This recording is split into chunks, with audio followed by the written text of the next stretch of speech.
এই মুহূর্তে রাজধানীর এভার কেয়ার হাসপাতালে আছেন সহকর্মী সোহাগ বিশ্বাস। ওসমান হাদির স্বাস্থ্যের সর্বশেষ তথ্য জানতে সরাসরি যুক্ত হচ্ছি তার সাথে।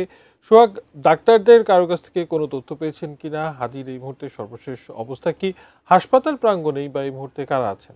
শশী, দুপুর 2:45 এই সময়ে ওসমান হাদি তার যে নির্বাচনী আসন ঢাকা ৮, বিজয়নগর এই এলাকাগুলোতে গণসংযোগ করছিলেন, সেখানে তিনি গুলিবিদ্ধ হন। এরপর ঢাকা মেডিকেল কলেজ থেকে এখন এভার কেয়ার হাসপাতাল। অবস্থার যদি সবশেষ বলি তাহলে অবস্থা একদমই অপরিবর্তিত রয়েছে।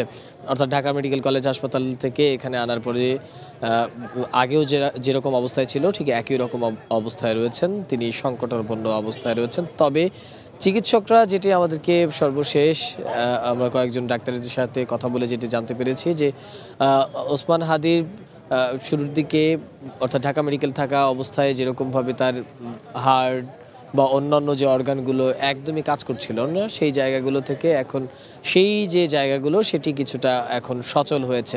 তবে তার মস্তিষ্ক এখন পর্যন্ত, যেহেতু আপনি জানেন যে তার গুলিটা লেগেছে একদম মস্তিষ্কে, সে কারণে সেই জায়গাটি এখন পর্যন্ত যদি ঠিক না হয় এবং এটি 72 ঘন্টা না যাওয়া পর্যন্ত ওসমান হাদি খুব খারাপ আছেন এমনটা যেমন বলা যাবে না, খুব ভালো আছেন তেমনটাও বলা যাচ্ছে না, এমনটাই আসলে তারা জানিয়েছেন।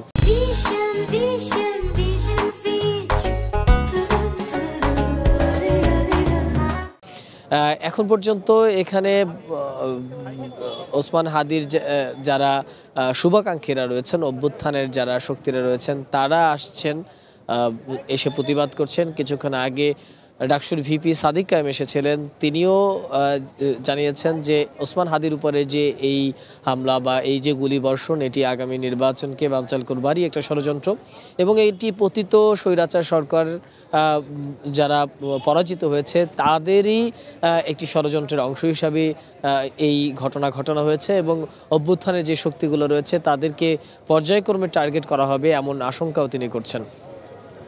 এছাড়াও ভেতরে বিএনপির চেয়ারপারসন বেগম খালেদা জিয়ার পুত্রবধূ ডক্টর জুবাইদুর রহমান, তিনি ওসমান হাদির পরিবারের সাথে কথা বলেছেন, তাকে আশ্বস্ত করেছেন এবং আমরা কিছুক্ষণ আগে যেটি জানিয়েছি পরিবারের তরফ থেকে চিকিৎসার কথা বলা হয়েছে এবং প্রধান উপদেষ্টার তরফ থেকে বলা হয়েছে যে ওসমান হাদির চিকিৎসার জন্য সব ধরনের ব্যবস্থা তারা নিয়েছেন। প্রয়োজন বোধে তাকে বিদেশ পাঠানোর প্রয়োজন হলে ওসমান হাদিকে বিদেশে নিয়ে যাবে সরকার, এমনটাও সরকারের তরফ থেকে জানানো হয়েছে।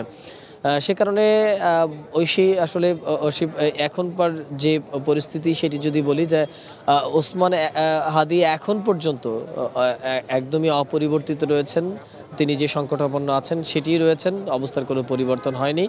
পরবর্তীতে আসলে পরবর্তী বুলেটিনে এর পরিবর্তন যদি কোনো খবর আমরা পাই তখন নিশ্চয়ই আপনাকে জানাবো। বাসায়